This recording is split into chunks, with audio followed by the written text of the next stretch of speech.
Ada momen-momen dalam hidup ini di mana kita merasa begitu lelah, sangat lelah, saat tagihan menumpuk, saat tubuh digerogoti penyakit, saat orang yang kita cintai pergi, atau saat pengkhianatan meremukan kepercayaan kita. Di tengah kesunyian malam, ketika air mata jatuh tanpa bisikan, pernahkah pikiran itu terlintas di kepala Anda? Kenapa saya harus lahir sebagai manusia? Kenapa saya tidak diciptakan saja sebagai burung yang bebas terbang di angkasa, atau menjadi lautan yang tenang, atau sekedar batu karang yang tak punya perasaan, tak punya tanggung dosa, dan tak akan pernah merasakan patah hati? Manusia adalah satu-satunya makhluk di alam semesta yang harus memikul beban syariat, mencari nafkah, bertarung melawan hasrat, dan kelak berdiri sendiri di padang mahsyar untuk mempertanggungjawabkan setiap detik kehidupannya. Lalu muncul pertanyaan mendasar yang menggetarkan jiwa. Apakah kita dipaksa oleh Allah menjadi manusia tanpa persetujuan kita? Atau sebenarnya jauh sebelum fisik ini dibentuk di rahim ibu, kita sendirilah yang melangkah maju dan memilih untuk menjadi manusia? Mari kita bedah hakikat keberadaan kita melalui lembaran-lembaran Al-Quran, riwayat hadis, dan renungan mendalam para ulama. Untuk memahami keberadaan kita hari ini, kita harus memutar waktu jauh ke belakang. Bukan ribuan tahun lalu, melainkan ke sebuah masa di mana waktu itu sendiri belum dihitung, yakni alam yang disebut alam zar atau alam ruh. Islam mengajarkan bahwa sebelum jasad kita dibentuk, seluruh ruh calon manusia dari Nabi Adam hingga manusia terakhir di akhir zaman telah diciptakan dan dikumpulkan oleh Allah Ta'ala. Di alam itulah terjadi sebuah konfrontasi spiritual paling sakral dalam sejarah keberadaan kita. Allah berfirman dalam surat Al-A'raf ayat 172. وَإِذْ أَخَذَ رَبُّكَ مِنْ بَنِي آدَمَ مِنْ ظُهُورِهِمْ ذُرِّيَّتَهُمْ وَأَشْهَدَهُمْ عَلَى أَنْفُسِهِمْ أَلَسْتُ بِرَبِّكُمْ قَالُوا بَلَى شَهِدْنَا أَنْ تَقُولُوا يَوْمَ الْقِيَامَةِ إِنَّا كُنَّا عَنْ هَذَا غَافِلِينَ. Perhatikan ayat ini secara seksama. Dari penjelasan ayat tersebut, ternyata kita tidak lahir di dunia dalam keadaan kosong atau tanpa memori rohani. Jauh sebelum bibir kita bisa mengucapkan kata pertama di dunia, ruh kita sudah pernah menatap keagungan penciptanya. Kita sudah pernah berdialog langsung dengan Sang Khalik. Kesaksian itu, syahidna, adalah ikatan janji pertama kita. Kita menyadari siapa diri kita, siapa Tuhan kita, dan apa konsekuensi dari keberadaan kita kelak. Di titik itu, kita bukan makhluk yang dipaksa buta, namun ruh kita sadar sepenuhnya dengan hal tersebut.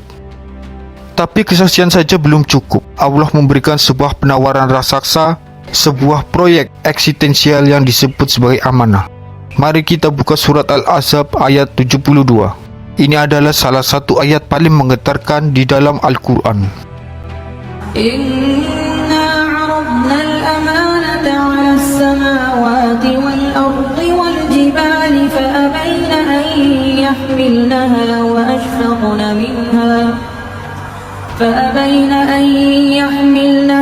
وَأَشْفَقْنَ مِنْهَا وَحَمَلَهَا الْإِنْسَانُ إِنَّهُ كَانَ ظَلُومًا جَهُولًا.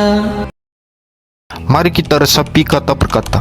Allah menawarkan amanah, yaitu akal, free will, kebebasan memilih, tanggung jawab moral, dan kewajiban menjadi khalifah di bumi.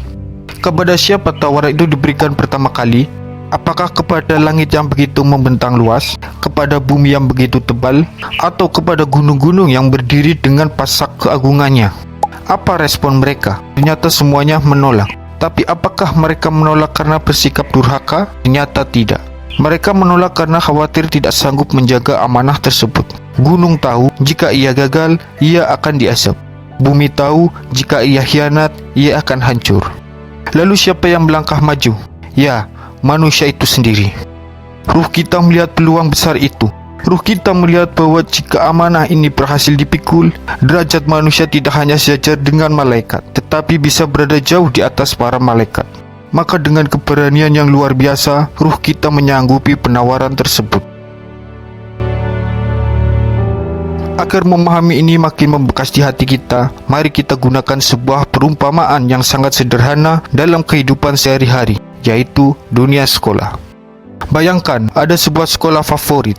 Di sana ada guru kita ibaratkan sang pencipta dan calon murid manusia. Pertanyaannya, apakah seorang menjadi murid di sekolah itu karena paksaan guru atau karena pilihan murid itu sendiri? Jawabannya jelas keinginan murid itu sendiri. Namun, keduanya bekerja sama secara sempurna. Pilihan murid, anak itu sendiri yang mendaftarkan ke sekolah tersebut. Dia yang mengisi formulir, menyerahkan berkas, dan menandatangani surat pernyataan bahwa dia bersedia mematuhi aturan sekolah, bersedia belajar, dan bersedia mengikuti ujian nasional demi mendapatkan ijazah dan gelar kelak. Takdir dan otoritas guru. Namun di sekolah, murid itu tidak bisa langsung menyatakan dirinya diterima tanpa keputusan guru dan kepala sekolah. Gurulah yang menentukan kelasnya, gurulah yang membuat kurikulumnya, dan gurulah yang membagikan lembar soal ujiannya. Selanjutnya, mari kita bayangkan saat hari ujian nasional tiba. Ternyata pada soal ujiannya terasa sangat sulit, waktunya sangat terbatas. Murid itu mulai panik dan berkeringat dingin dan merasa tertekan. Di dalam keadaan seperti itu, apakah pantas jika di tengah-tengah ujian, murid itu mendobrak meja dan berteriak marah kepada gurunya? "Pak Guru, kenapa Bapak jahat sekali memberikan saya soal ujian sesulit ini? Kenapa Bapak memaksa saya jadi murid di sekolah ini?" Guru itu akan tersenyum tenang dan menjawab, "Nak, bukankah dulu kamu sendiri yang mendaftarkan ke sekolah ini? Bukankah kamu yang ingin dapat ijazah lulusan terbaik? Kami tidak memaksamu, kami hanya mengabulkan pendaftaranmu. Dan sekarang, kami memberikan ujian sesuai dengan tingkat kelas yang kamu pilih." Sahabatku, gunung, langit, dan hewan adalah ibarat orang-orang yang memilih tidak mendaftarkan ke sekolah itu. Mereka tidak mau pusing, mereka tidak mau ikut ujian, maka mereka tidak akan pernah mendapat ijazah kelulusan. Sedangkan kita, ruh manusia, adalah murid yang dulu berani mendaftar. Kita datang membawa semangat untuk mengejar ijazah tertinggi bernama surah dan ridho Allah. Maka saat ini kita sedang berada di ruang kelas dunia, mengerjakan lembar soal ujian yang dulu sudah kita sanggupi. Dari perumpamaan sekolah tadi, kita makin mengerti mengapa ujian manusia terasa sangat berat. Ujian adalah proses penyaringan untuk menentukan siapa murid yang benar-benar belajar dan siapa murid yang hanya main-main.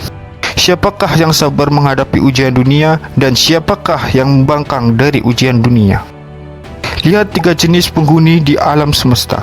Malaikat, ibarat robot di sekolah, mereka taat pada aturan tanpa pernah tergoda untuk membolos, tapi mereka tidak punya dinamisasi derajat. Hewan, ibarat makhluk yang tidak pernah masuk sekolah. Mereka bebas dari ujian dan aturan sekolah, tapi mereka tidak akan pernah memegang ijazah. Manusia, mendaftarkan menjadi murid tanpa paksaan dan diberi akal dan nafsu sekaligus. Ketika Anda diuji dengan kemiskinan, lalu memilih tetap jujur. Ketika Anda diuji dengan patah hati, lalu memilih tetap bersabar.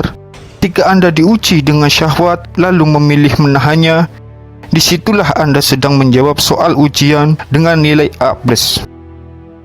Allah menegaskan dalam surat Al-Mulk ayat 2, الذي خلق الموت والحياة ليبلوكم أيكم أحسن عملا وهو العزيز الغفور.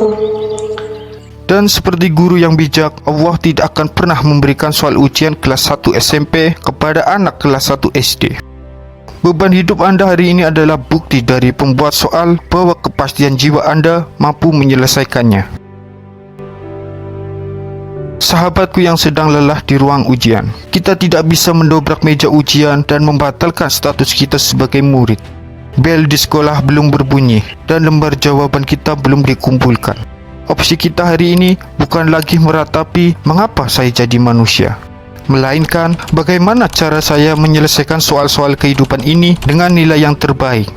Ruh Anda di alam sana bukan ruh yang penakut.